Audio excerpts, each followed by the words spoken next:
Hello everyone, এখন আমি তোমাদের সঙ্গে উপগ্রহ চিত্র ও ভূবৈচিত্র্যসূচক মানচিত্র এই যে চ্যাপ্টারটা আছে এই চ্যাপ্টারটা সম্পর্কে তোমাদের সঙ্গে আজকে আমি আলোচনা করব।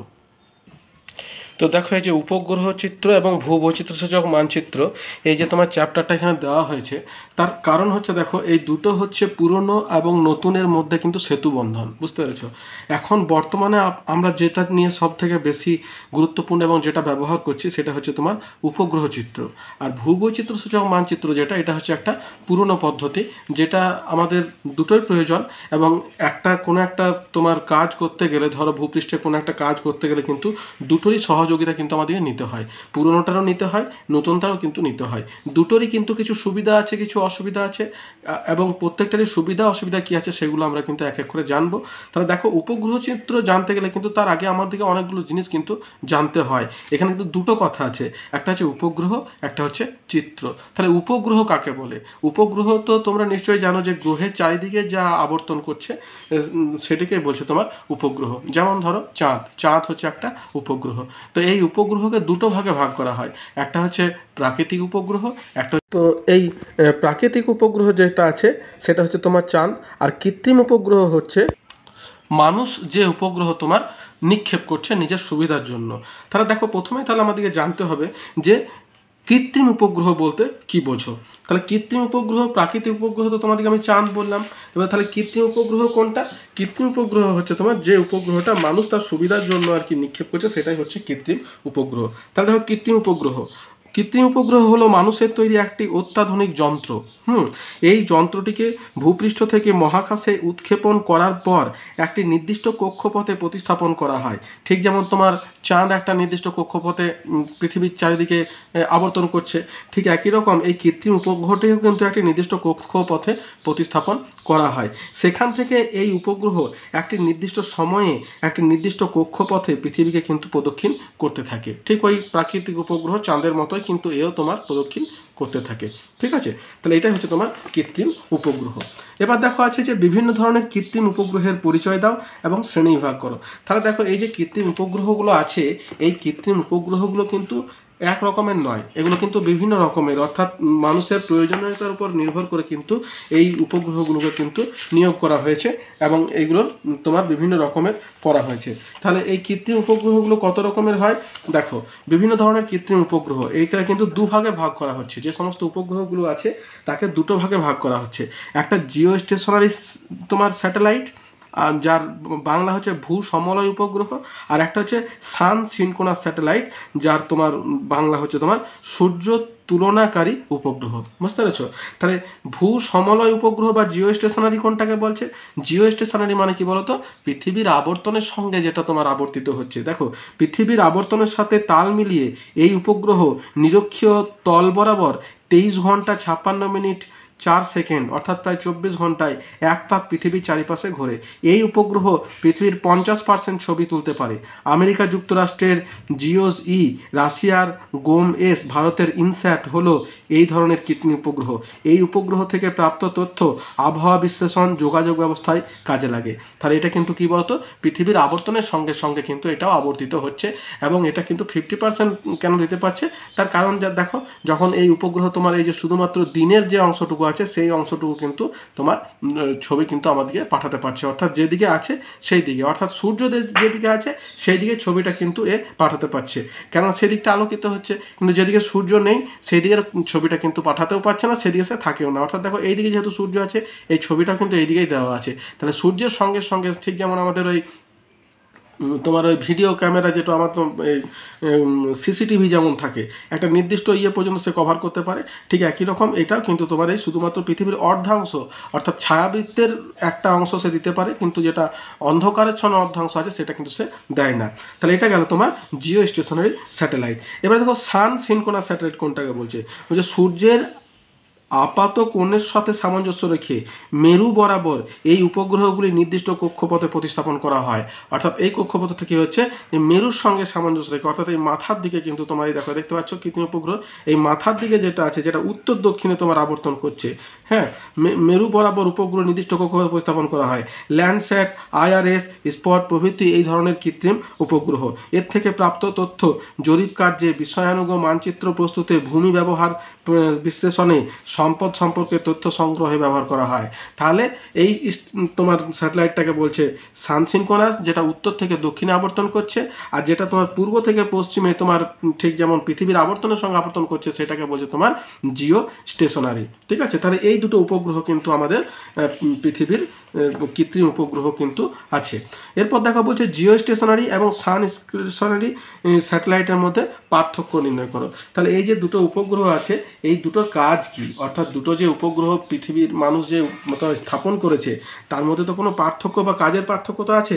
সেগুলো কি কি? প্রথম দেখো, জিও স্টেশনারি যে স্যাটেলাইটটা আছে সেটা কিন্তু কি বলছে, সমুদ্রপৃষ্ঠ থেকে 36,000 কিলোমিটার উচ্চতায় অবস্থান করে। অন্যদিকে সানসিনক্রোনাসটা কি, সমুদ্রপৃষ্ঠ থেকে 700 থেকে 900 কিলোমিটার উচ্চতায় তোমার প্রতিস্থাপন করা থাকে। তারপর দেখো জিও স্টেশনারি বলছে নিরক্ষরেখা বরাবর পৃথিবীর মতো সমগতিতে পশ্চিম থেকে পূর্বে ঘোরে।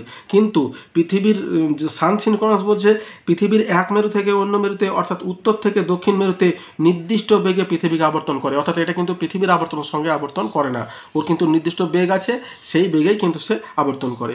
এবার দেখো জিও স্টেশনারি বলছে পৃথিবীর গতিতে ঘোরে বলে একই দ্রাঘিমা রেখায় স্থির থাকে, অর্থাৎ ত্রাবজ্কই এক জায়গায় অবস্থান করে এবং এই জন্য প্রতি ঘন্টায় একই জায়গার বহু চিত্র সে সংগ্রহ করতে পারে।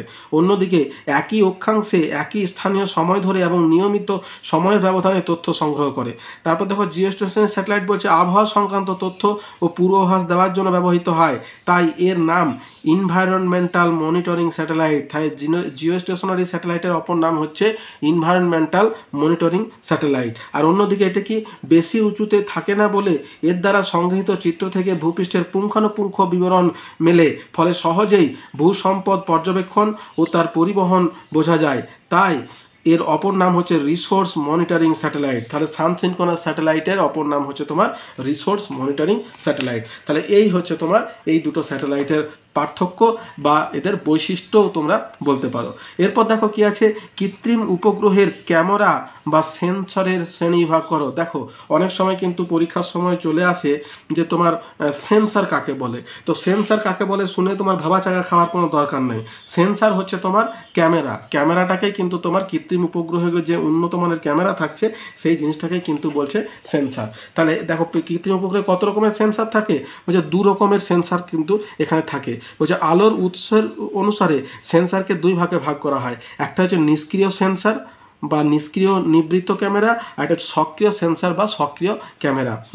নিষ্ক্রিয় সেন্সর কোনটাকে বলছে, এই সেন্সরগুলি দিনের বেলায় বস্তুর ওপর পতিত সূর্যালোকের প্রতিফলনের সাহায্যে বস্তুর তড়িৎচুম্বকীয় বিকিরণ গ্রহণ করে প্রতিকৃতি গঠন করে, যেমন ফটোগ্রাফিক ক্যামেরা। ঠিক আছে, তাহলে এটা কি, এর কিন্তু নিজস্ব কোনো আলো থাকে না, এ সূর্যের আলোতে তোমার যে ছবিটা পাওয়া যায় সেই ছবিটাই কিন্তু সে গ্রহণ করতে পারে। আর সক্রিয় কি, এটা কিন্তু তোমার নিজস্ব আলো থাকে, এ কিন্তু অন্ধকারেও ছবি সে তুলতে পারে।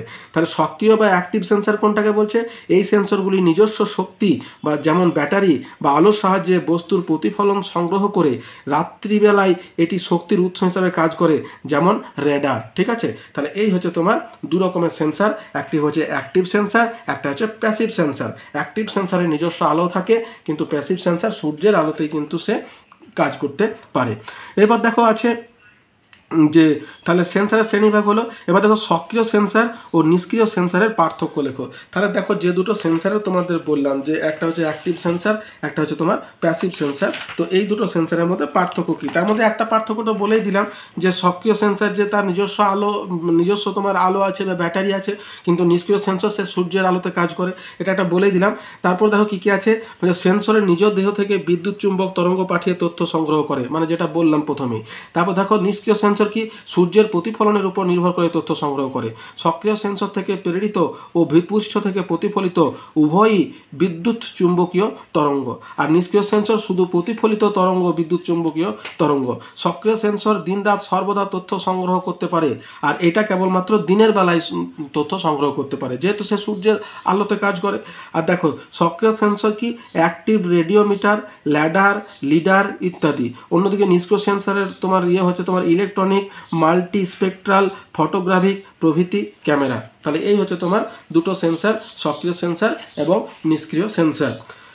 এরপর দেখো বলা আছে সেন্সর বা ক্যামেরা কাকে বলে। তাহলে সেন্সর কাকে বলে এই প্রশ্নটা কিন্তু তোমার আসে। সেন্সর, তাহলে সেন্সর কিছু নয়, সেন্সর হচ্ছে ক্যামেরা। দেখো সেন্সর কি বলছে, এটি হলো ক্যামেরা যা কৃত্রিম উপগ্রহে রাখা থাকে, অর্থাৎ কৃত্রিম উপগ্রহের যে ক্যামেরা সেটিকে কিন্তু বলছে সেন্সর।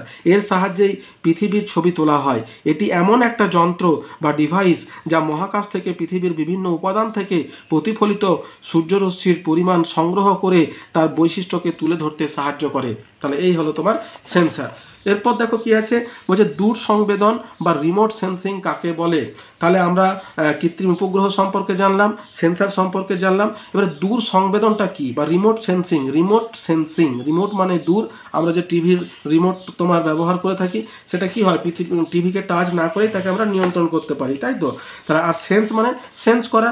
তাহলে দূর থেকে যখন ছবি তোলা হয় সেটিকেই বলছে তোমার রিমোট সেন্সিং বা দূর সংবেদন। তাহলে আমরা যদি ডেফিনেশন আকারে বলতে যাই, তাহলে দূর সংবেদনটা কি বলতো, বলছে দূর সংবেদন হলো ভূপৃষ্ঠের কোনো বস্তু বা উপাদানকে স্পর্শ না করে দূর থেকে তার সম্পর্কে তথ্য সংগ্রহ করার প্রক্রিয়া। ঠিক আছে, বৈশিষ্ট্য কি, সংগৃহীত তথ্য বিশ্লেষণের মাধ্যমে এই বস্তু বা উপাদান সম্পর্কে ধারণা লাভ করার এটি একটি উন্নত প্রযুক্তি। বর্তমানে কিন্তু এটা হচ্ছে উন্নত প্রযুক্তি। আমরা দেখো যে জিপিএস ব্যবহার করি আমাদের ফোনে, সেখানে যে ম্যাপ ব্যবহার করি, ওটা কিন্তু এই দূর সংবেদন বা কৃত্রিম উপগ্রহের ছবি। আচ্ছা, এখানে আরেকটা জিনিস যেটা তড়িৎ চৌম্বকীয় বিকিরণ, যেটা তোমার ওই অ্যাক্টিভ এবং প্যাসিভ সেন্সার যেটাকে বলছে। অ্যাক্টিভ সেন্সার তোমার নিজস্ব আলোর সাহায্যে করে, আর প্যাসিভ সেন্সার সূর্যের আলোকিত করে। তো তড়িৎ চৌম্বকীয় বিকিরণটা কি বা তড়িৎ চৌম্বকীয় বর্ণালীটা কি, বলছে সূর্যের আলো প্রিজমের মধ্য দিয়ে পাঠালে 7টি রং যে চওড়া পটি সৃষ্টি করে তাকে বলে বর্ণালী। আর যখন সৌরশক্তি বিভিন্ন তরঙ্গ দৈর্ঘ্য বিশিষ্ট রশ্মি সমূহের আকারে চারিদিকে ছড়িয়ে যায় তাকে বলা হয় তড়িৎ চুম্বকীয় বর্ণালী। বৈশিষ্ট্য কি, তড়িৎ চুম্বকীয় বর্ণালীতে আছে দৃশ্যমান তরঙ্গ, গামা রশ্মি, এক্স রে, ইউভি রে প্রভৃতি। তাহলে এটা গেল তোমার রিমোট সেন্সিং। এরপর দেখো রিমোট সেন্সিংয়ের সুবিধা ও অসুবিধাগুলি লেখো। তাহলে আমরা যে দূর থেকে কোনো জিনিসকে যে মানে যে সেন্স করতে পারছি, এর কিন্তু কিছু সুবিধা এবং অসুবিধা আছে। তাহলে প্রথমে সুবিধাগুলো জানতে হবে। তার কারণ হচ্ছে আমরা কিন্তু সুবিধা আছে বলেই এত বেশি এটার এখন ব্যবহার। সুবিধা কি বলছে, যে দুর্গম অঞ্চলে তথ্য সংগ্রহ, অর্থাৎ পৃথিবীর কিছু কিছু জায়গা আছে যেগুলোতে কিন্তু মানুষ সহজে পৌঁছাতে পারে না, তাহলে সেই সমস্ত জায়গাতেও কিন্তু তথ্য সংগ্রহ করতে পারছে। এটা হচ্ছে প্রথম সুবিধা। বলছে দূর সংবেদনের মাধ্যমে যে কোনো দুর্গম অঞ্চলে তথ্য সংগ্রহ করা যায়। 2 নাম্বার কি, খুব অল্প সময়ে বিস্তৃত অঞ্চলে নিখুঁত তথ্য, অর্থাৎ কোনো একটা জায়গাতে যখন যেতেই হয় না, ঘরে বসেই বা প্রযুক্তির মাধ্যমে যদি পাওয়া যায়, তাহলে কিন্তু আমরা সত্যি সেটা খুব অল্প সময়ে পেতে পারবো। তাহলে দেখো দূর সংবেদন ব্যবস্থার মাধ্যমে খুব অল্প সময়ে বিস্তীর্ণ এলাকার নিখুঁত তথ্য সংগ্রহ করা যায়। 3 নাম্বার কি, আবহাওয়ার পরিবর্তন ও সঠিক পূর্বাভাস। তাহলে দেখো যে দূর সংবেদনের মাধ্যমে আবহাওয়ার তাৎক্ষণিক পরিবর্তন সহজেই ধরা পড়ে বলে আবহাওয়ার পূর্বাভাস সঠিক দেওয়া হয়। তাহলে দেখো আমি কিছুক্ষণ আগেই তোমাদের জিও স্টেশনারি এবং সান সিনক্রোনাস স্যাটেলাইটের মধ্যে পার্থক্য দেখালাম।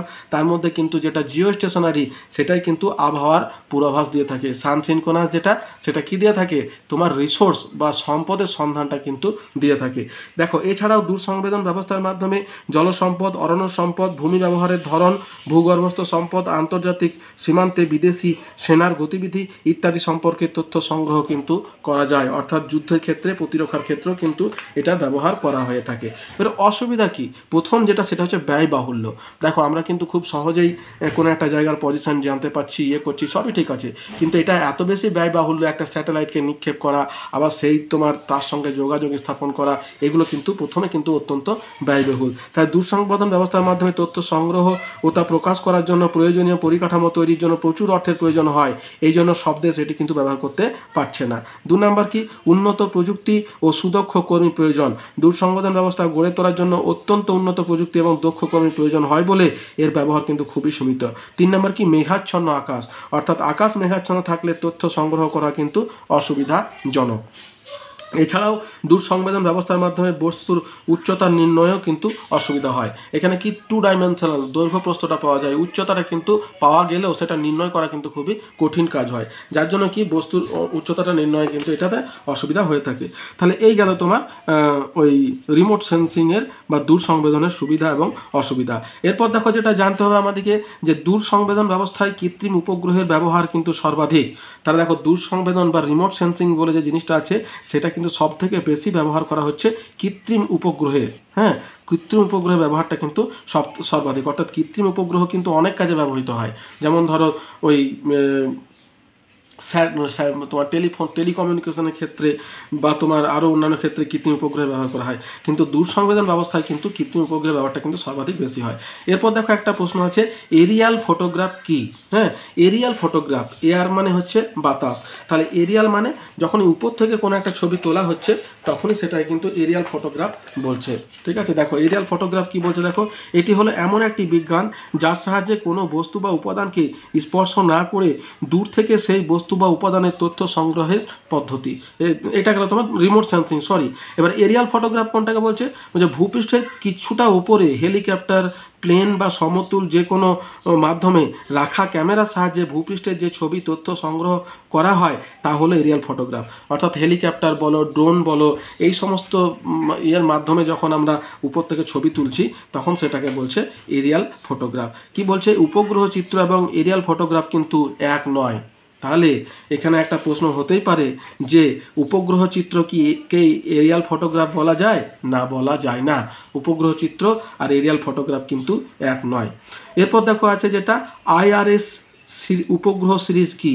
তাহলে দেখো আমাদের ভারতের যে সমস্ত উপগ্রহগুলো আছে সেগুলোকে কিন্তু কতগুলো সিরিজে ভাগ করা হয়। তার মধ্যে IRS সিরিজ উপগ্রহটা কি সেটা আমাদেরকে জানতে হবে। দেখো বলছে IRS সিরিজ উপগ্রহ, বলছে IRS উপগ্রহ বলতে বোঝায় ইন্ডিয়ান রিমোট সেন্সিং স্যাটেলাইট। হ্যাঁ, ভারতে রিমোট সেন্সিং বা দূর সংবেদনের জন্য উৎক্ষিপ্ত উপগ্রহগুলিকে প্রধানত IRS সিরিজ উপগ্রহ বলে। যেমন IRS IA, IB, ID, IRS P2, P3, P4 ইত্যাদি। বৈশিষ্ট্য কি, IRS সিরিজের উপগ্রহগুলি সবই সূর্য সমলয় উপগ্রহ, মানে রিসোর্স সান সিনক্রোনাস স্যাটেলাইট। ঠিক আছে, অর্থাৎ মেরু বরাবর প্রদক্ষিণকারী উপগ্রহ। এই উপগ্রহগুলি ভূপৃষ্ঠ থেকে 700 থেকে 900 কিলোমিটার উচ্চতায় অবস্থান করে পৃথিবীকে প্রদক্ষিণ করছে। তাহলে ভারতের কিন্তু জিও স্টেশনারি স্যাটেলাইট নেই, যে কটা আছে সেগুলো কিন্তু সান সিনক্রোনাস স্যাটেলাইট বা রিসোর্স স্যাটেলাইট তোমরা বলতে পারো। তাহলে এটা গেল IRS সিরিজ উপগ্রহ। এরপর দেখো আছে ভারতের কয়েকটি উপগ্রহের নাম লেখো। তাহলে দেখো ভারতের কয়েকটা উপগ্রহের নাম আমরা কি বলতে পারি। ভারতের উৎক্ষিপ্ত কয়েকটি উপগ্রহের নাম হচ্ছে, ভারতের উৎক্ষিপ্ত প্রথম কৃত্রিম উপগ্রহ হচ্ছে আর্যভট্ট। বুঝতে পেরেছ? 1975 সালে এটি মহাকাশে প্রেরণ করা হয়। এরপর ভাস্কর 1, হ্যাঁ, 1979 সালে, 2 1981 সালে, এবং আরও কয়েকটি কৃত্রিম উপগ্রহ মহাকাশে প্রেরণ করা হয়েছে। 1982 সালে ইনস্যাট সিরিজের উপগ্রহগুলি উৎক্ষেপণ শুরু হয়। এর মধ্যে INSAT IA, IB, 2A, 2B, 2C ইত্যাদি উল্লেখযোগ্য।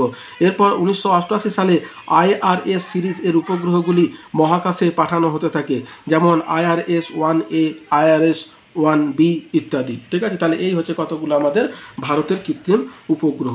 এরপর দেখো ল্যান্ডস্যাট উপগ্রহ সিরিজ কি। তাহলে আমরা দেখো IRS উপগ্রহ বা ভারতের কৃত্রিম উপগ্রহ সম্পর্কে তো জানলাম, তো তার মধ্যে IRSও আছে, ল্যান্ডস্যাটও আছে। তাহলে ল্যান্ডস্যাট উপগ্রহের সিরিজটা কোন জিনিসটাকে বলছে সেটা এবার আমাদের জানতে হবে। তাহলে দেখো ল্যান্ডস্যাট উপগ্রহ সিরিজ কোনটাকে বলছে, বলছে আমেরিকা যুক্তরাষ্ট্রের নাসা 1972 সালে ERTS আর্থ রিসোর্স টেকনোলজি স্যাটেলাইট নামক উপগ্রহ উৎক্ষেপণ করে। 1975 সালে এর নাম পরিবর্তন করে ল্যান্ডস্যাট নামকরণ করা হয়। তাহলে আমেরিকা যুক্তরাষ্ট্রের নাসা ERTS যে নামটা ছিল সেটাই তোমার 1975 সালে নাম পরিবর্তন করে ল্যান্ডস্যাট নামকরণ করা হয়। বৈশিষ্ট্য কি, ল্যান্ডস্যাট সিরিজের উপগ্রহগুলি ভূপৃষ্ঠের কৃষি, জল, ভূমি ব্যবহার, অরণ্য এবং ভূখণ্ড সম্পর্কিত নানা তথ্য সংগ্রহ এবং প্রেরণ করে থাকে। বর্তমানে ল্যান্ড ল্যান্ডস্যাট 7 এবং 8 সক্রিয় রয়েছে এবং তথ্য সংগ্রহ করে চলেছে। বুঝতে পেরেছ? তাহলে ল্যান্ডস্যাটও হচ্ছে ওই তোমার উত্তর থেকে দক্ষিণে যে ইয়েটা করছে, অর্থাৎ সান সিনক্রোনাস স্যাটেলাইট, সেটারই অন্তর্গত, অর্থাৎ এটাও কিন্তু রিসোর্স সংগ্রহ করার ক্ষেত্রেই কিন্তু কাজে লাগছে। তাহলে এতদূর পর্যন্ত আমরা তাহলে জানলাম দূর সংবেদন এবং উপগ্রহ সম্পর্কে।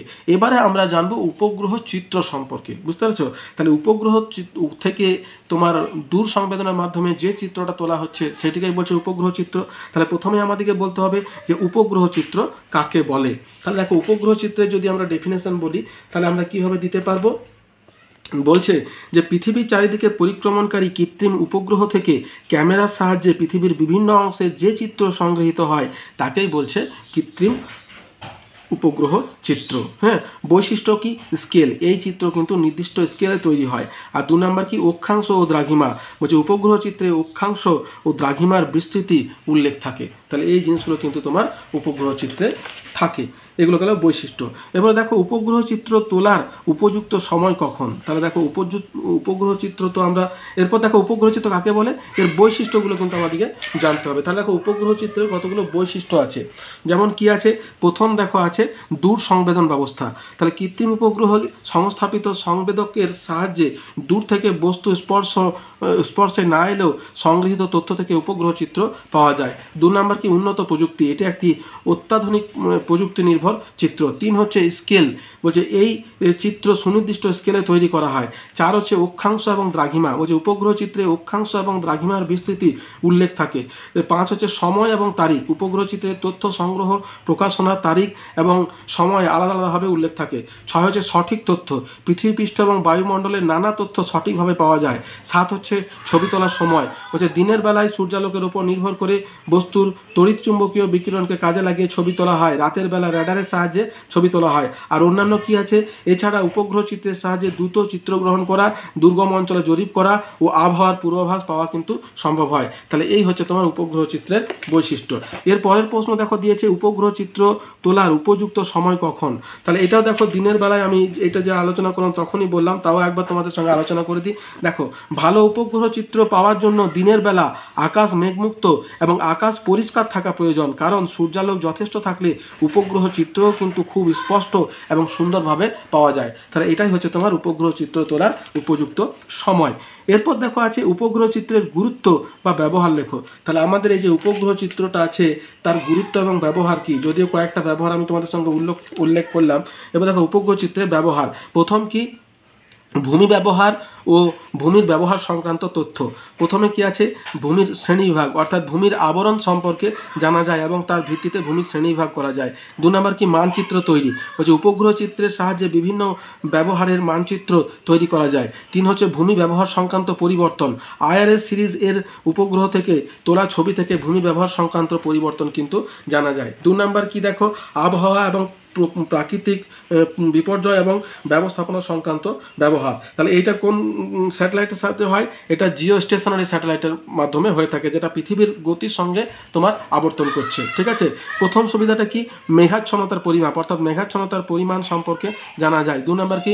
ঝড়ের গতি প্রকৃতি। উপগ্রহ চিত্র থেকে ঝড়ের গঠন এবং গতি প্রকৃতি সম্পর্কে জানা যায়। 3 হচ্ছে আবহাওয়ার পূর্বাভাস। বলছে আবহাওয়ার যে সমস্ত তথ্য উপগ্রহ চিত্র থেকে পাওয়া যায় তার ভিত্তিতে আবহাওয়ার পূর্বাভাস কিন্তু দেওয়া সম্ভব হয়।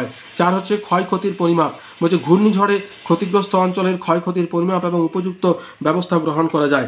আর তারপর আছে দেখো আঞ্চলিক পুনর্গঠনের কাজ, অর্থাৎ বন্যা, খরা, ভূমিকম্প, ধস প্রভাবিত অঞ্চলের উপগ্রহ চিত্র সংশ্লিষ্ট ক্ষতিগ্রস্ত অঞ্চলে উদ্ধার কাজ এবং পুনর্গঠনের কাজ কিন্তু লেগে থাকে। তারপর 2 নম্বর কি? কৃষিক্ষেত্রে ব্যবহার। বলছে ফসল চিহ্নিতকরণ এবং মানচিত্র প্রস্তুত। বলছে বিভিন্ন ফসল চিহ্নিত করা, তাদের শ্রেণীবিভাগ করা এবং মানচিত্র প্রস্তুতে উপগ্রহ চিত্র ব্যবহৃত হয়।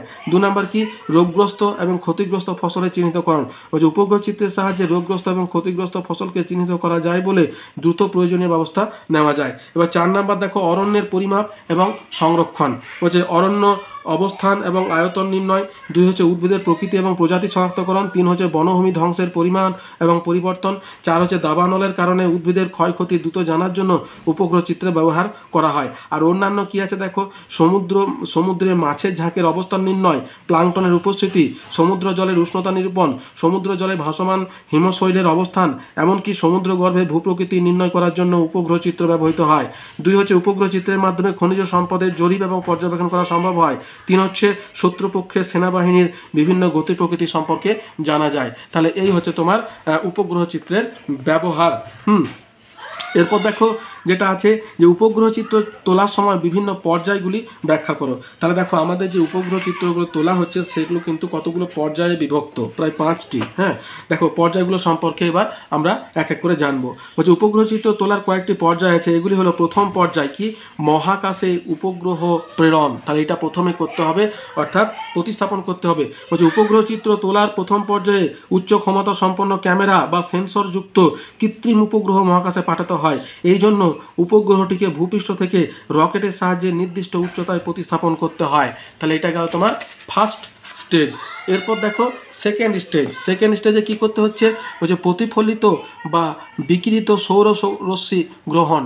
অর্থাৎ এই যে তোমার এরপর কৃত্রিম উপগ্রহে যুক্ত সেন্সরগুলি পৃথিবীর বিভিন্ন বস্তু বা উপাদান থেকে প্রতিফলিত সৌররশ্মির পরিমাণ বা উজ্জ্বলতার মান অনুসারে বিভিন্ন ব্যান্ড এর সংখ্যার আকারে জমা করে। এরপর তৃতীয় পর্যায়ে কি, ভূপৃষ্ঠে তথ্য প্রেরণ। সংগৃহীত তথ্যগুলি এরপর স্বয়ংক্রিয় ব্যবস্থায় বিভিন্ন সংকেতের মাধ্যমে ভূপৃষ্ঠে অবস্থিত গ্রাউন্ড স্টেশন এ পাঠানো হয়। এরপর চতুর্থ পর্যায়ে কি, চিত্রায়ন, মানে তোমার ছবি গ্রহণ, ছবিটাকে তৈরি করা। সংগৃহীত তথ্যগুলির মধ্যে যেসব ভুল ত্রুটি বা অসম্পূর্ণ থাকে সেগুলিকে সংশোধন করা হয়। নতুন ব্রাইটনেস ভ্যালু বা উজ্জ্বলতার মান নির্ণয় সহ আনুষঙ্গিক কিছু পদ্ধতির মাধ্যমে তথ্যগুলিকে ব্যবহারের উপযোগী করে তা থেকে ইমেজ বা চিত্র তৈরি করা হয়। এই পর্যায়টির নাম হচ্ছে ট্রান্সফরমেশন।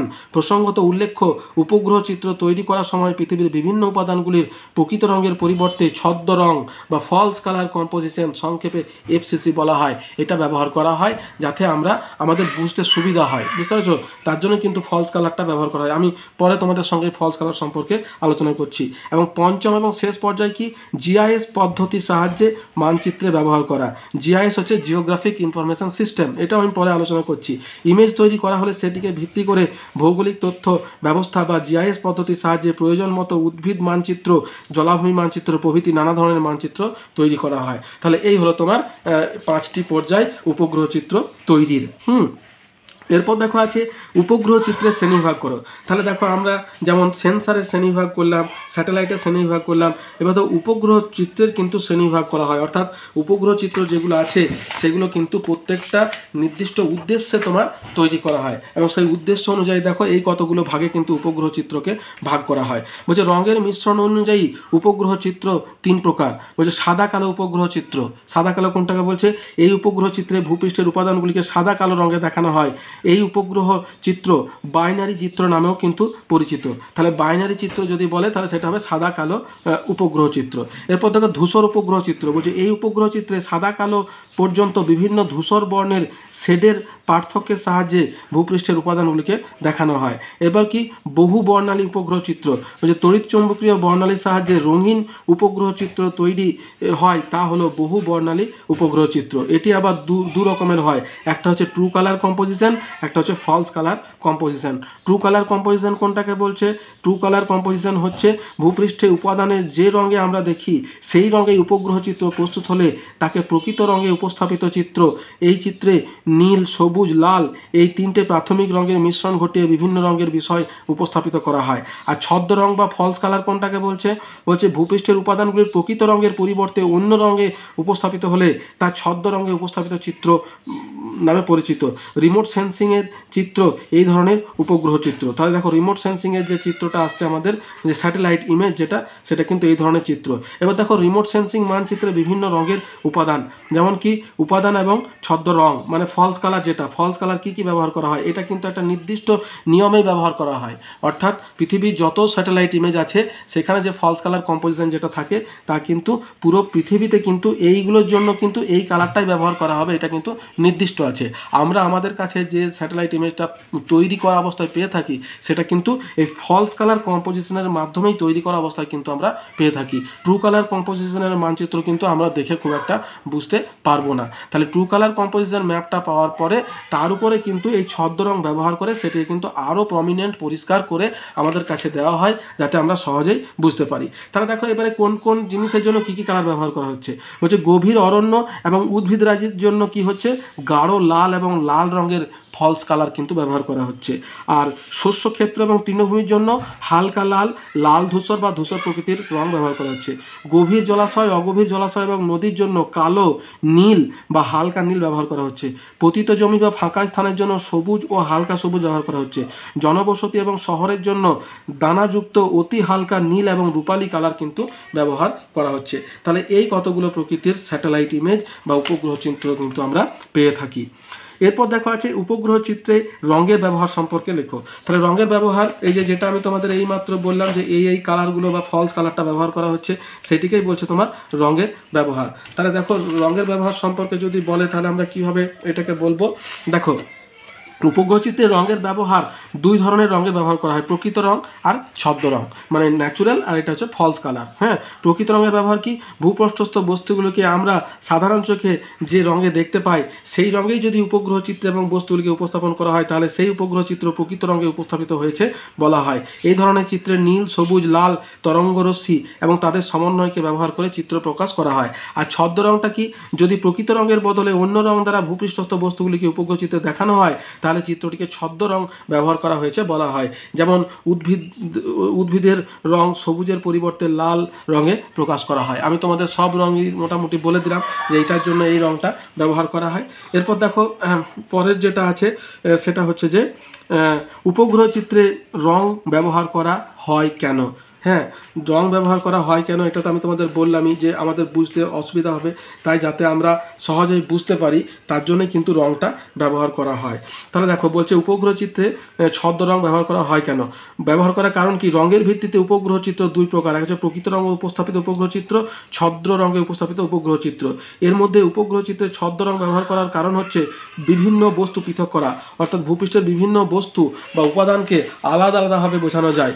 2 নম্বর কি, চিত্র নিখুঁত করা, উপগ্রহ চিত্র নিখুঁত করা যায়। 3 নম্বর হচ্ছে তথ্য গোপন রাখা, ছদ্ম রং ব্যবহার করে বিভিন্ন গুরুত্বপূর্ণ স্থান সংক্রান্ত তথ্য এবং সেনাবাহিনীর নানা কাজ সংক্রান্ত তথ্য গোপন রাখা যায়। তাহলে এটাই হচ্ছে তোমার ছদ্ম রং। আমি তোমাদের প্রথমেই বললাম যে আমাদের সাধারণ জনসমক্ষে যেটা আনা হয় সেটা কিন্তু ছদ্ম রঙেরটাই কিন্তু আনা হয়, ট্রু কালারটা কিন্তু আনা হয় না সহজে। এরপর দেখো এফসিসিটা কি। এফসিসিটা হচ্ছে ওই যে ফলস কালার কম্পোজিশনটাকেই বলছে এফসিসি। তাহলে দেখো এফসিসিটা, এই দেখো এফসিসি পুরো কথাটি হলো ফলস কালার কম্পোজিশন বা ছদ্ম রং মিশ্রণ। ভূপৃষ্ঠের বিভিন্ন বস্তু বা উপাদানের স্বাভাবিক রং যা হয় উপগ্রহ চিত্রে সেই রঙের পরিবর্তে বিভিন্ন ব্যান্ড বা রং, ঠিক আছে। তাহলে ব্যান্ড কথাটা কিন্তু রং বলতে পারো, অনেক সময় আসে ব্যান্ড কি, তাহলে ব্যান্ড হচ্ছে কালার, অর্থাৎ ফলস কালার কম্পোজিশনে যে ফলস কালারটা ব্যবহার করা হচ্ছে সেটিকেই বলছে তোমার ব্যান্ড, রং ব্যবহার করা হয়। একেই এফসিসি বা ফলস কালার কম্পোজিশন বা ছদ্ম রং মিশ্রণ বলে। অবশ্য এক্ষেত্রে সারা বিশ্বে একই রকমের রং ব্যবহৃত হয়। যেমন লাল ব্যান্ডে সবুজ, সবুজ ব্যান্ডে লাল উপগ্রহ চিত্র তৈরি করা হয়। উদাহরণ হিসেবে বলা যায় সবুজ অরণ্যকে উপগ্রহ চিত্রে লাল রঙে দেখানো হয়। তাহলে এই হচ্ছে তোমার ফলস কালার কম্পোজিশন বা এফসিসি। এবার দেখো উপগ্রহ চিত্রের অসুবিধাগুলি কী কী। তাহলে উপগ্রহ চিত্রের শুধুমাত্র সুবিধাগুলো সম্পর্কে আমরা জানলাম, কিন্তু দেখো এই উপগ্রহ চিত্রে কিন্তু কিছু কিছু অসুবিধা আছে। তাহলে সেই অসুবিধাগুলো কী কী আছে দেখো। প্রথম অসুবিধা কি, মেঘাচ্ছন্নতা, অর্থাৎ আকাশ মেঘাচ্ছন্ন থাকলে কিন্তু তথ্য সংগ্রহ করা অসুবিধাজনক। উচ্চতা নির্ণয়, বলছে কোনো বস্তুর উচ্চতা সঠিকভাবে নির্ণয় করা যায় না। আর 3 নম্বর কি, উন্নত প্রযুক্তি নির্ভর, অর্থাৎ উপগ্রহ চিত্র তৈরি করার সময় উন্নত প্রযুক্তি এবং প্রচুর অর্থের প্রয়োজন হয়। সব দেশের পক্ষে এটি সম্ভব নাও হতে পারে, অর্থাৎ অনুন্নত দেশ বা ছোট দেশ হলে কিন্তু এরা পারবে না। এরপর দেখো কয়েকটা টিকা, যেমন জিআইএস, হ্যাঁ জিআইএস, তারপর দিয়েছে ইসরো, এই কয়েকটা টিকা কিন্তু আমাদের আমাদেরকে জানতে হবে। তাহলে জিআইএস কি? দেখো জিআইএস হচ্ছে জিওগ্রাফিক ইনফরমেশন সিস্টেম বা জিআইএস। বলছে যে ব্যবস্থায় কম্পিউটারের মাধ্যমে ভৌগোলিক তথ্য সংগ্রহ, সংরক্ষণ, বিশ্লেষণ এবং উপস্থাপন এবং মানচিত্র প্রস্তুত করা হয় তা হলো ভৌগোলিক তথ্য ব্যবস্থা বা জিআইএস। এই ব্যবস্থায় কম্পিউটারে বিশেষ ধরনের কয়েকটি সফটওয়্যার থাকা প্রয়োজন। এআরসি জিআইএস, কিউ জিআইএস, র্যাস জিআইএস প্রভৃতি হলো বিখ্যাত জিআইএস সফটওয়্যার। এরপর দেখো ইসরো হচ্ছে তোমার Indian space and research organisation. প্রধানমন্ত্রী জওহরলাল নেহরুর উদ্যোগে এবং বিজ্ঞানী বিক্রম সারাভাই প্রথম চেয়ারম্যান এর প্রচেষ্টায় 1969 সালে 15ই আগস্ট ভারতীয় মহাকাশ গবেষণা সংস্থাটি, যার সদর দপ্তর হচ্ছে বেঙ্গালুরু, প্রতিষ্ঠিত হয়। ইসরো প্রেরিত প্রথম কৃত্রিম উপগ্রহ হচ্ছে তোমার আর্যভট্ট। তাহলে এরা কিন্তু কৃত্রিম উপগ্রহ প্রেরণ করে থাকে। তাহলে এটা গেল তোমার আমাদের কৃত্রিম উপগ্রহ। এরপর আমরা জানবো ভূবৈচিত্র্য সূচক মানচিত্র সম্পর্কে। হ্যাঁ, তাহলে দেখো ভূবৈচিত্র্য সূচক মানচিত্র কি বলতো?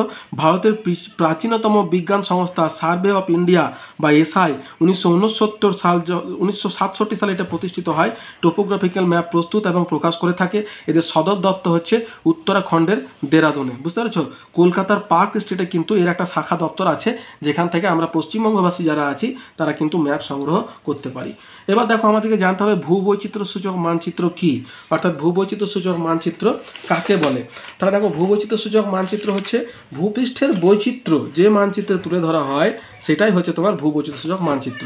দেখো যে মানচিত্রে ভূপৃষ্ঠের কোনো নির্দিষ্ট অঞ্চলের প্রাকৃতিক এবং সাংস্কৃতিক উপাদানগুলিকে নির্দিষ্ট রং ও প্রতীক চিহ্নের সাহায্যে নির্দিষ্ট স্কেল, অক্ষাংশ, দ্রাঘিমা এবং সূচক সংখ্যা সহ উপস্থাপন করা হয়, সেই মানচিত্রকে ভূবৈচিত্র্য সূচক মানচিত্র বলে।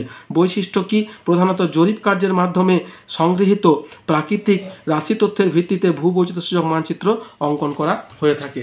তাহলে দেখো আমরা ভূবৈচিত্র্য সূচক মানচিত্র সংজ্ঞাটা জানলাম, আর আমি তোমাদের দেখাই ভূবৈচিত্র্য সূচক মানচিত্র এবং তোমার স্যাটেলাইট ইমেজ। যে স্যাটেলাইট ইমেজ সম্পর্কে অলরেডি আমরা শুনলাম, এবার ভূবৈচিত্র্য সূচক মানচিত্র সম্পর্কে আমরা পড়ব।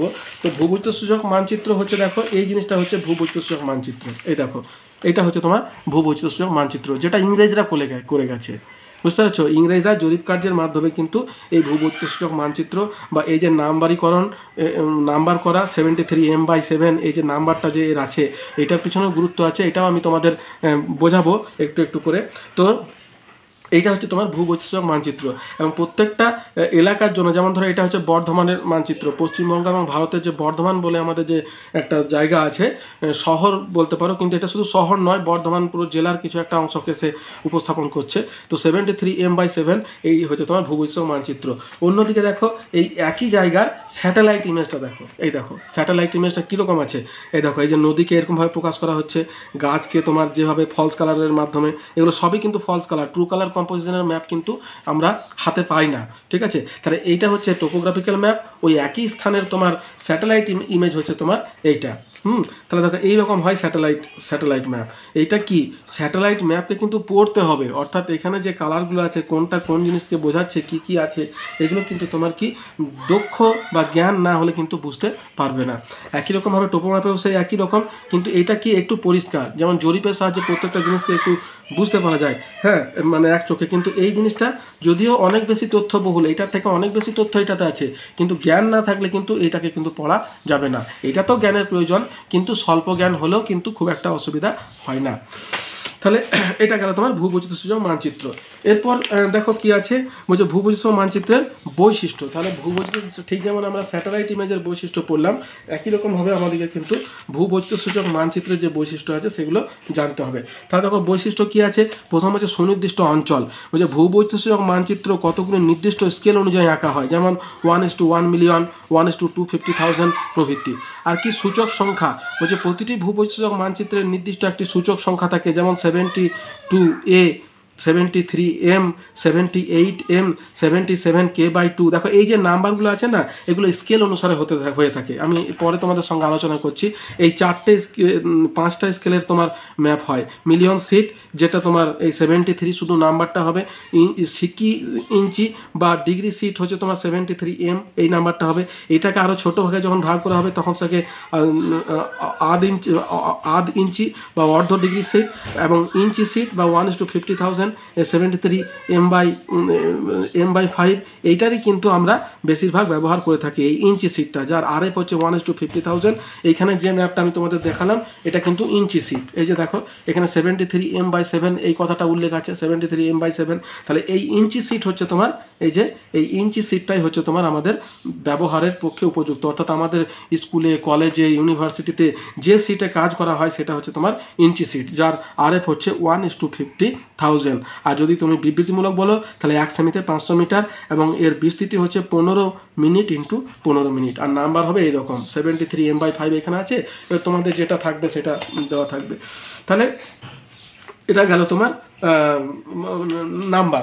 এরপরে দেখো কি আছে, বলছে সূচক সংখ্যা, অর্থাৎ এরপর থেকে প্রস্তুত এবং প্রকাশনা। বলছে এই মানচিত্রগুলি ভারতের জিওলজিক্যাল সার্ভে অফ ইন্ডিয়া তৈরি করে এবং প্রকাশ করে। তারপর দেখো প্রতীক চিহ্ন, বলছে এই মানচিত্রের প্রাকৃতিক এবং সাংস্কৃতিক বিষয়গুলিকে নির্দিষ্ট প্রতীক চিহ্ন ও রঙের সাহায্যে কিন্তু আঁকা হয়।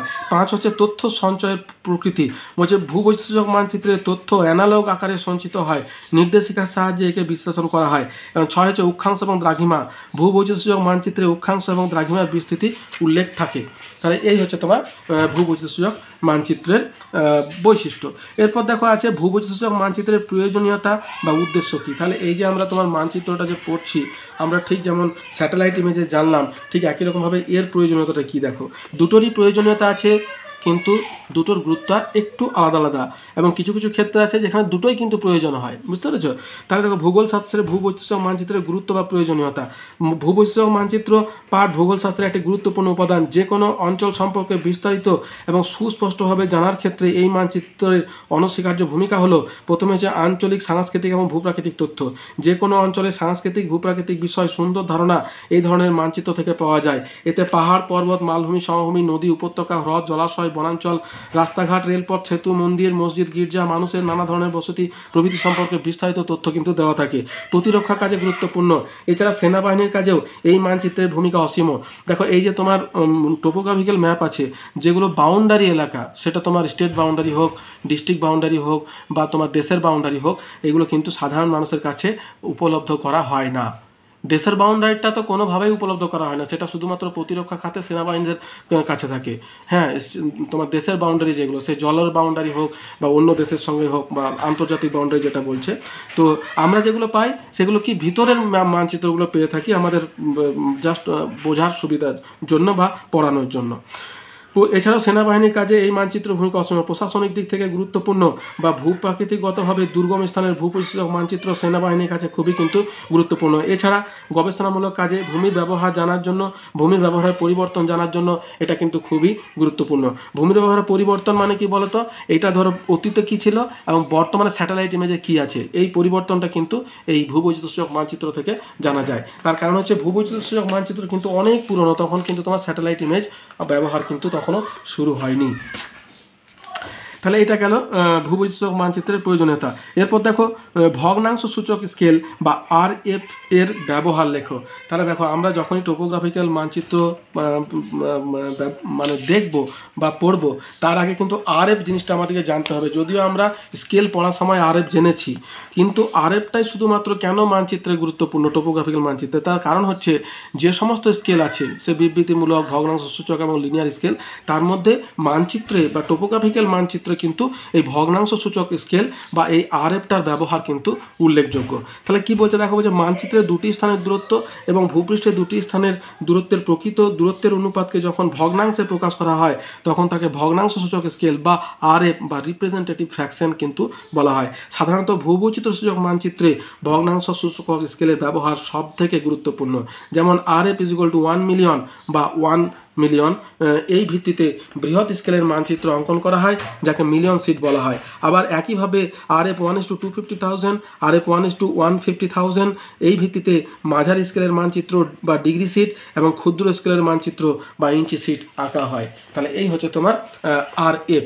এরপর আমরা জানব যে ভূবৈচিত্র্য মানচিত্র ব্যবহৃত বিভিন্ন ধরনের স্কেলগুলি কী কী। তাহলে দেখো এই যে স্কেলগুলো আমরা জানবো না, বিভিন্ন ধরনের স্কেল, এই স্কেলগুলো কিন্তু খুবই গুরুত্বপূর্ণ এবং এই স্কেলের উপরে কিন্তু তো অনেক প্রশ্ন কিন্তু তোমাদের আসে। তো দেখো অনেকগুলো স্কেল কিন্তু ব্যবহৃত হয়, আমি যতটা পারছি এখানে বোঝানোর চেষ্টা করছি। দেখো প্রথম যে স্কেল, সবথেকে বৃহৎ যে স্কেল, সেটাকে কিন্তু মিলিয়ন সিট বলছে। দেখো এর আগে আমি তোমাদের এই জিনিসটা একটু বুঝিয়ে দিই। দেখো প্রথম কি করছে, দেখো জরিপ কার্যে বর্তমান ভারতবর্ষে ভারতীয় সর্বেক্ষণ বিভাগ ভারতীয় উপমহাদেশকে 4 ডিগ্রি থেকে 4 ডিগ্রি উত্তর অক্ষরেখা এবং 44 ডিগ্রি থেকে 104 ডিগ্রি পূর্ব দ্রাঘিমা রেখার পর্যন্ত বিস্তৃত 4 ডিগ্রি 4 ডিগ্রি গ্রিডে ভাগ করে মোট গ্রিডের সংখ্যা হচ্ছে 135টি। ঠিক আছে, এইখানে এই যে দেখো এইটা সম্পর্কে আমি কিন্তু পরে একটা ভিডিওতে তোমাদের সঙ্গে আলোচনা করে দেবো। এই যে 135টি আছে, এটা কিন্তু শুধু ভারতের নয়, ইংরেজ সরকার পুরো ভারতীয় উপমহাদেশকে এই 135টি গ্রিডে ভাগ করেছিল। তার মানচিত্রটা আমি তোমাদের পরের ভিডিওতে দেখাবো, একটু ফলো করো। হ্যাঁ, এবং বলছে প্রত্যেকটি গ্রিডের সংখ্যামান দেওয়া হয়, গ্রিড সমুদ্র বা জলভাগ পড়লে তার সংখ্যা দেওয়া হয়নি, তাই প্রকৃত গ্রিডের সংখ্যা হচ্ছে 106টি। অর্থাৎ পুরো ভারতীয় উপমহাদেশকে 106টি গ্রিডে কিন্তু ভাগ করা হয়েছিল। তার মধ্যে কিন্তু ভারতের বাইরেও আছে, তোমার যে ইংরেজের যে ভারত উপমহাদেশ, সেটা পুরোপুরি কিন্তু অন্তর্ভুক্ত করা হয়েছে। এবার দেখো ভারতীয় সর্বেক্ষণ বিভাগ তৈরি বিভিন্ন স্কেলের ভূবৈচিত্র্য মানচিত্র প্রথমে হচ্ছে তোমার মিলিয়ন সিট। ঠিক আছে, আমি দুটো সামঞ্জস্য রেখে বোঝাচ্ছি। দেখো মিলিয়ন সিট হচ্ছে সব থেকে বড়, মানে এই দেখো দেখতে পাচ্ছ আশা করি, প্রথম যেটা আছে মিলিয়ন সিট এবং বৃহৎ স্কেল বিভাগ। এটাতে কি বলছে যে ভারতীয় উপমহাদেশকে প্রথম পর্যায়ে 4 ডিগ্রি 4 ডিগ্রি অক্ষরেখা এবং দ্রাঘিমা রেখার ভিত্তিতে 135টি গ্রিডে ভাগ করা হয়েছে। এই মানচিত্রের স্কেল হলো 1 সেমিতে 10 কিলোমিটার এবং এই মানচিত্রগুলিকে মিলিয়ন সিট বলা হয়। তাহলে এই যে সব পুরো ভারতবর্ষকে এই যে তোমার 4 ডিগ্রি 4 ডিগ্রি হিসাবে এই যে নাম্বারগুলো দেখো দেওয়া আছে 1 2 3, এই তোমার 38 39 40 41 42 43 44 45 এরকম করে যে পুরো ভারতকে, ভারতীয় উপমহাদেশকে যে তোমার 135টি যে নাম্বারে ভাগ করা হলো, এই প্রত্যেকটাকে বলছে এক একটা মিলিয়ন সিট। যেমন ধরো এখানে 56টাকে গ্রিন কালার করে তোমার এখানে মার্ক করা হয়েছে, তাহলে এইটাকে যদি ধরা হয় তাহলে এই আঁকাটা হচ্ছে তোমার মিলিয়ন সিট। অর্থাৎ এখানে 1:1 মিলিয়ন স্কেলে কিন্তু এটা আঁকা হয়েছে। এইটার নাম্বার হচ্ছে তোমার, যেমন এখানে তোমার দেওয়া হয়েছে 56, শুধু 56 যদি থাকে, শুধু নাম্বারটা যদি থাকে, তাহলে সেটা হচ্ছে তোমার মিলিয়ন সিট। অর্থাৎ যেমন দেখো এখানে তোমার শুধুমাত্র 73 দেওয়া আছে, তাহলে আমরা মিলিয়ন সিটটা বুঝতে পারলাম। এবার 2 নাম্বার কি, মাঝারি স্কেলের বিভাগ বলছে দ্বিতীয় বিভাগে 4 ডিগ্রি 4 ডিগ্রি প্রতি গ্রিডকে 1 ডিগ্রি 1 ডিগ্রি হিসাবে সমান 16টি ভাগে ভাগ করে ইংরাজি অক্ষর এ থেকে পি পর্যন্ত, এ থেকে পি পর্যন্ত কিন্তু 16টি অক্ষর হয় তোমার চিহ্নিত করা হয়েছে। এই সব স্কেল 1 সেমিতে 2.5 কিলোমিটার, একে ডিগ্রি সিট বলা হয়। তাহলে 2 নাম্বার দেখো যেটা আছে, এইটা হচ্ছে ডিগ্রি সিট। সিকি সিট বা ডিগ্রি সিট দুটো কিন্তু একই, অনেক সময় সিকি সিটটা কিন্তু আসে। তাহলে এর স্কেল কি 250,000, 1:250,000, এটা 73 এম, এইরকম নাম্বারটা যখন থাকবে তখন সেটা হচ্ছে ডিগ্রি সিট বা সিকি সিট। তাহলে দেখো কি হচ্ছে, এই 1 মিলিয়নটাকে কিন্তু কি করছে, আবার 16টা ভাগে ভাগ করছে। কিভাবে, এ থেকে পি পর্যন্ত, A B C D E F G H I J K L M N O P. এবারে তোমার আমরা তাহলে কি হচ্ছে, যখনই তোমার একটা অ্যালফাবেট পেলাম, যেমন ধরো এখানে 73 এম পেয়েছি, তার মানে কি ওইটা হচ্ছে তোমার ইঞ্চি সিট বা ডিগ্রি সিট, যার স্কেল হচ্ছে 1:250,000 এবং বিস্তার হচ্ছে 1 ডিগ্রি ইন্টু 1 ডিগ্রি। অর্থাৎ এটা 4 ছিল, এবার এটা হচ্ছে 1 ডিগ্রি ইন্টু 1 ডিগ্রি। এরপরে কি আছে দেখো, মাঝারি স্কেল। মাঝারি স্কেলটা হলো, এবার তৃতীয় হচ্ছে ক্ষুদ্র স্কেল। বলছে তৃতীয় পর্যায়ে 1 ডিগ্রি 1 ডিগ্রি সিটকে 15 মিনিট ইন্টু 15 মিনিট হিসাবে 16টি ভাগে ভাগ করা হয়। 1 থেকে 16 পর্যন্ত ক্রমিক সংখ্যার দ্বারা চিহ্নিত করা হয়েছে, এগুলিকে ইঞ্চি সিট নামে পরিচিত। এই মানচিত্রের স্কেল 2 সেমিতে 1 কিলোমিটার। তাহলে দেখো এইখানে যেহেতু তোমার আলোচনা করা হয়েছে, সেটা হচ্ছে এই 3 নাম্বার ইঞ্চি সিটটা। তাহলে মিলিয়ন সিট হলো, ইঞ্চ সিকি সিট বা ডিগ্রি সিট হলো। এরপরে দেওয়া আছে কিন্তু 1/2 ইঞ্চি বা 1/2 ডিগ্রি সিট, এটা নিয়ে কিন্তু কোনো আলোচনা হয়নি, এটা আমি তোমাদের আলোচনা করে দিচ্ছি পরে। কিন্তু আমাদেরকে জানতে হবে ইঞ্চি সিট বা 1:50,000 যে সিটটা নিয়ে আমরা কিন্তু সব থেকে বেশি ব্যবহার করি, বা আমাদের স্কুল কলেজ ইউনিভার্সিটি যে কোনো জায়গাতে কিন্তু এই ইঞ্চি সিটটাই ব্যবহার করা হয়, যার স্কেল হচ্ছে 1:50,000 50,000 এবং নাম্বারটা হচ্ছে 73 তোমার m/5। এই যে তোমার 3টে ডিজিট পেলাম 73 m/5। তাহলে এবার 5টা কী করে পেলাম, এই যে তোমার ABCD 16টা ভাগে ভাগ করা হলো, এই জিনিসটাকে আবার একটা ভাগকে আবার 16টা ভাগে ভাগ করা হলো, যার স্কেল এইটা ধরো 1 ডিগ্রি ইন্টু 1 ডিগ্রি। এবার 1 ডিগ্রি সমান কত মিনিট, 60 মিনিট। তাহলে আমরা এটিকে আবার 60 মিনিট মানে তোমার 15 ডিগ্রি 15 মিনিট করে 4টে ভাগে ভাগ করছি। এটাও প্রত্যেকটা ঘর 15 মিনিট করে আছে, 15, 30, 45, 60, 15, 30, 45, 60 নিয়ে ভাগ করে এইটিকে আবার 16টা ভাগে ভাগ করা হলো। নিয়ে তোমার আমাদের ইঞ্চি সিটে কিন্তু শেষে নাম্বারটা কী হলো 56 p/, ধরো যে নাম্বারটা দিচ্ছে ধরো 1 বা 6, এই হচ্ছে তোমার স্কেল। এবার দেখো ইঞ্চি সিট পর্যন্ত আমি তোমাদের সঙ্গে আলোচনা করলাম। এরপরও কিন্তু দুটো প্রকৃতির মানচিত্র আরও পাওয়া যায়, যার মধ্যে একটা হচ্ছে আধ ইঞ্চি বা আধ ডিগ্রি সিট, যার স্কেল হচ্ছে 1:1 লাখ। ঠিক আছে, একের পিঠে 5টা শূন্য তোমার থাকবে। তো এইটার ব্যবহার কম। এক্ষেত্রে কি করছে যে এই যে তোমার ভাগটা আছে এটাকে 4টে ভাগে ভাগ করছে। এই দেখো এই যে 4টে ভাগে ভাগ করছে, অর্থাৎ এত দূর আসার পরে এইটাকে যেমন এখানে 16টা ভাগে ভাগ করে হলে এখানে 4টে ভাগে ভাগ করছে, north West, south West, north east, south West. নিয়ে তোমার এর নাম্বারটা হবে এই রকম 73 m/নর্থ ইস্ট। তাহলে যখনই তোমার নর্থ ইস্ট, সাউথ ইস্ট এইসব থাকবে তখনই সেটা হচ্ছে আধ ইঞ্চি বা আধ ডিগ্রি সিট। বুঝতে পেরেছ? আর তোমার বিশেষ ধরনের ম্যাপ, এইটার স্কেল হচ্ছে 1:25,000 বা 1 সেমিতে 250। এটা কি 7.5 ডিগ্রি মানে 7.5 মিনিট 7 মিনিট 30 সেকেন্ড এবং 7 মিনিট 30 সেকেন্ড হিসাবে ভাগ করা হয়। এই যে দেখো 7 মিনিট 30 সেকেন্ড মানে তোমার 7.5 ইন্টু 7.5 15, আর 15 60। তাহলে এই যে তোমার এটা হচ্ছে 15, 30 এবং 30 30 60, এই 4টে ভাগে ভাগ করে কিন্তু এটাকে করা হয়, তখন এটাকে হচ্ছে বিশেষ ধরনের ম্যাপ। তো যাই হোক, এই দুটো সম্পর্কে তোমাদের খুব একটা জানার প্রয়োজন নেই। এইটা আর এইটা তোমাদের শুধু 3টে জানতে হবে, মিলিয়ন সিট, সিকি সিট বা ডিগ্রি সিট বা ডিগ্রি সিট, আর হচ্ছে ইঞ্চি সিট, যেটা ব্যবহার কিন্তু আমরা করব। তাহলে এই হচ্ছে বিভিন্ন ধরনের মানচিত্র এবং তার ব্যাখ্যা। আমি এটার উপর একটা ভিডিও তোমাদের পরে দেবো এবং সেটা ফলো করো, তাহলে জিনিসটা কিন্তু আরও ভালোভাবে বুঝতে পারবে।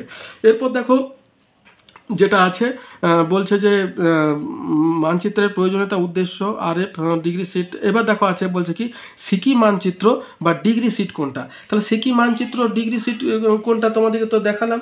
এই যে তোমার ডিগ্রি বা সিকি, এই যে এইটা যেটা ডিগ্রি 1:250,000 স্কেলে যেটা হবে, যার নাম্বার হবে 73, দুটো নিউমেরিক এবং একটা অ্যালফাবেট, সেটাই হচ্ছে তোমার ডিগ্রি সিট বা সিকি সিট। তাহলে যদি এরকম ধরনের সিকি মানচিত্র বা ডিগ্রি সিট যদি আসে তাহলে কিভাবে লিখবে দেখো এটা। তাহলে এইভাবে তোমাদেরকে তখন লিখতে হবে যে যেসব ভূবৈচিত্র্যসূচক মানচিত্রের স্কেল 1 ইঞ্চিতে 1 মাইল বা 1:250,000, তোমরা শুধু একটা মনে রাখবে তাহলেই হবে, এই ইঞ্চি মাইলটা মনে রাখার কোনো প্রয়োজন নেই।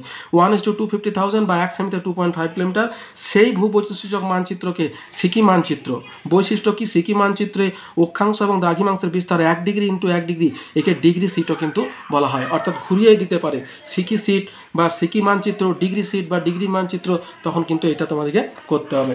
এরপরে কি আছে দেখো, বলছে ইঞ্চি টোপোসিট। তাহলে ডিগ্রি হলো, এবারে ইঞ্চি কোনটাকে বলছে, ইঞ্চি হচ্ছে যেটার ব্যবহার সব থেকে বেশি 1:50,000 স্কেলে যেটা আমাদের করতে হয়। বলছে দেখো যে টোপোম্যাপ মানচিত্রে 1 ইঞ্চিতে বা 1 মাইলে 1 সেমিতে 1 কিলোমিটার বা 1:50,000, এই মানচিত্রকে ইঞ্চি টোপোসিট বলে। বৈশিষ্ট্য কি, ইঞ্চি টোপোসিটে অক্ষাংশের বিস্তার 15 ডিগ্রি, দ্রাঘিমাংশের বিস্তার 15 মিনিট এবং দ্রাঘিমাংশের বিস্তার 15 মিনিট হয়ে থাকে। তাহলে এই হচ্ছে তোমার ইঞ্চি টোপোসিট। তাহলে আমাদের 3টে, একটা হচ্ছে মিলিয়ন, একটা হচ্ছে তোমার ইঞ্চি বা ডিগ্রি, আর সিকি বা ডিগ্রি এবং ইঞ্চি টোপোসিট। এই 3টে সম্পর্কে কিন্তু তোমরা একটু জানবে, তাহলে এর মধ্যে থেকে কিন্তু তোমরা প্রশ্ন উত্তর করতে পারবে।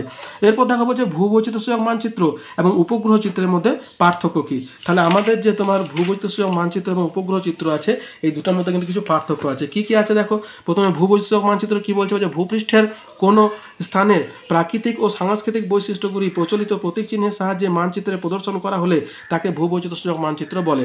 অন্যদিকে দূর সংবেদনের মাধ্যমে উপগ্রহ থেকে তোলা কোনো নির্দিষ্ট স্থানের চিত্র হলো উপগ্রহ চিত্র।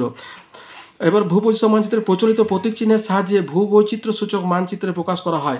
অন্যদিকে উপগ্রহ চিত্র কিন্তু বিষয়গুলি প্রকৃত রং বা ছদ্ম রঙের সাহায্যে কিন্তু প্রকাশ করা হয়। এটা প্রতীক চিহ্ন, এটা কিন্তু রং। এবার কেবল দিনের বেলাতেই তথ্য সংগ্রহ করা সম্ভব ভূবৈচিত্র্য মানচিত্রে, এটা কিন্তু দিন রাত্রি যে কোনো সময় তথ্য সংগ্রহ করা যায়। এবারে ভূবৈচিত্র্য মানচিত্রে যেসব স্কেল সবসময় সম্পূর্ণ ত্রুটিমুক্ত হয় না, বিশেষ করে নদী, সড়ক, রেলপথ নিখুঁত স্কেলে আঁকা যায় না। অন্যদিকে উপগ্রহ চিত্রে কিন্তু নির্দিষ্ট উচ্চতায় সংস্থাপিত কৃত্রিম উপগ্রহগুলি অত্যাধুনিক সেন্সর ব্যবহার করে বলে এদের তৈরি মানচিত্রগুলির স্কেল কিন্তু ত্রুটিমুক্ত হয়ে থাকে। এরপর দেখো ভূবৈচিত্র্য মানচিত্রের তথ্য বিশ্লেষণ করা তুলনামূলকভাবে সহজ। প্রচলিত প্রতীক চিহ্ন সম্পর্কে ধারণা থাকলে ভূবৈচিত্র্য মানচিত্র পাঠ করা সম্ভব হয়, অর্থাৎ এটা কিন্তু সহজ। অন্যদিকে উপগ্রহ চিত্র সংগৃহীত তথ্য বিশ্লেষণ করা কিন্তু বেশ জটিল, তাই এগুলির বিশ্লেষণে বিশেষজ্ঞ মানুষের প্রয়োজন হয়। তাহলে এই গেল তোমার দুটোর মধ্যে পার্থক্য। এরপর দেখো ভূপৃষ্ঠের উচ্চতা কত রকমের হয়ে থাকে। তাহলে দেখো আমরা যখনই ভূবৈচিত্র্য সূচক মানচিত্র পাঠ করব তখন কিন্তু এগুলো আমাদেরকে জানতে হবে। তাহলে কত রকমের উচ্চতা হয়? 3 রকমের হয়। একটা হচ্ছে সমুদ্র তল থেকে উচ্চতা, যেটা আমরা সচরাচর পড়ে থাকি, হ্যাঁ। 2 নম্বর কি চরম বা সর্বাধিক উচ্চতা, আর 3 নম্বর হচ্ছে আপেক্ষিক উচ্চতা। এবার আপেক্ষিক উচ্চতা কোনটাকে বলছে? বলছে কোনো একটি স্থানের উচ্চতা এবং ওই অঞ্চলের সর্বোচ্চ উচ্চতার মধ্যে ব্যবধান বা পার্থক্যকে আপেক্ষিক উচ্চতা বলা হয়। ক স্থানের উচ্চতা 300 মিটার এবং সেই অঞ্চলের সর্বোচ্চ উচ্চতা 500 মিটার, সুতরাং সেখানকার আপেক্ষিক উচ্চতা হচ্ছে 500 - 200 সমান 300 মিটার। হ্যাঁ, এখানে একটু ভুল আছে, এটা 300 মিটার হবে। তাহলে এই হচ্ছে তোমার আপেক্ষিক উচ্চতা। আর সমুদ্র তল থেকে উচ্চতা তোমরা জানো। এরপর দেখো আরেকটা প্রশ্ন আছে, সেটা হচ্ছে কি স্পট হাইট জিনিসটা কি। তাহলে স্পট হাইট কোন জিনিসটাকে বলছে? সমুদ্রপৃষ্ঠ থেকে কোনো নির্দিষ্ট স্থানের বা বিন্দুর উচ্চতাকে কিন্তু স্পট হাইট বলছে। বৈশিষ্ট্য কি? ভূবৈচিত্র্যসূচক মানচিত্রে স্পট হাইট বিন্দুর সাহায্যে দেখানো হয়। এই বিন্দুগুলির একপাশে উচ্চতা লেখা থাকে। উচ্চতাটি ফুট বা মিটারে হতে পারে এবং সেটি নির্ভর করবে ভূবৈচিত্র্যসূচক মানচিত্রের স্কেলের উপর। উদাহরণ, যদি স্কেল মেট্রিক স্কেলে থাকে এবং মানচিত্রে স্পট হাইট 0.237 হয়, তবে জায়গাটির উচ্চতা বোঝাবে 237 মিটার। এই দেখো এরকম করে, এটা হচ্ছে তোমার স্পট হাইট বা এটা তোমার সমোচ্চ রেখার একটা বৈশিষ্ট্য। এইগুলো যখন দূরে দূরে থাকে তখন ওই স্থানের মানচিত্রটা হবে সমভূমি অঞ্চলের, মোটামুটি কাছাকাছি থাকলে মালভূমি অঞ্চল, আর একেবারে কাছাকাছি তখন যদি থাকে তখন পার্বত্য অঞ্চলের। বুঝতে পেরেছো? এগুলো তোমরা ধীরে ধীরে পরবর্তী ক্লাসে জানবে। এরপর দেখো সমোন্নতি রেখা কাকে বলে। তাহলে সমোন্নতি রেখা, এটাকে ভাঙলে আমরা কি পাবো? সম উন্নতি, অর্থাৎ সমান উচ্চতা বিশিষ্ট যে রেখাগুলিকে যে কাল্পনিক রেখার দ্বারা মানচিত্রে দেখানো হয় সেটিকে বলছে সমোন্নতি রেখা। বলছে মানচিত্রে গড় সমুদ্রপৃষ্ঠ থেকে সমান উচ্চতা বিশিষ্ট স্থানগুলিকে যে কাল্পনিক রেখা দিয়ে যোগ করে দেখানো হয় তাদের সমোন্নতি রেখা বলে। বৈশিষ্ট্য কি? সমোন্নতি রেখার উচ্চতা সব জায়গায় কিন্তু সমান হয়, মানে সম উন্নতি মানে সমান। হ্যাঁ, তাহলে এই যে তোমার এখানে যে মানচিত্রটা তোমার আঁকা হয়েছে, এই যে তোমার সমোন্নতি রেখাগুলো আঁকা হয়েছে, এই রেখাটার কিন্তু মান একই, অর্থাৎ 220। তারপরে এই রেখাটার মান কিন্তু একই 200, তারপরে এটার রেখাটার মান একই 180, এবং এটা 160। এই যে এই জিনিসটাকে কিন্তু বোঝাচ্ছে যে মান কিন্তু একই হয়। তাহলে দেখো এইখানে যে 3টে উচ্চতা আছে, এর মধ্যে সব থেকে বেশি গুরুত্বপূর্ণ হচ্ছে সমুদ্র তল থেকে উচ্চতা। এইটারই কিন্তু ব্যবহার করা হয়। এই যে স্পট হাইট যেটা বলছে, এটা কিন্তু এই সমুদ্র তল থেকে উচ্চতার এককটাই কিন্তু ব্যবহার করা হচ্ছে। তাহলে এতদূর পর্যন্তই। দেখো, যদি ভিডিওটা আমার ভালো লেগে থাকে তাহলে একটা লাইক দিও, বন্ধুদের সঙ্গে শেয়ার করো, আর চ্যানেলটা সাবস্ক্রাইব করে রাখো। যদি কোনো প্রশ্ন থাকে আমাকে কমেন্ট বক্সে কমেন্ট করো, আমি তোমাদের প্রশ্নের উত্তর দেওয়ার যথাসাধ্য চেষ্টা করব। তাহলে এতদূর পর্যন্তই, দেখা হচ্ছে পরের ভিডিওতে। ভালো থেকো, ধন্যবাদ।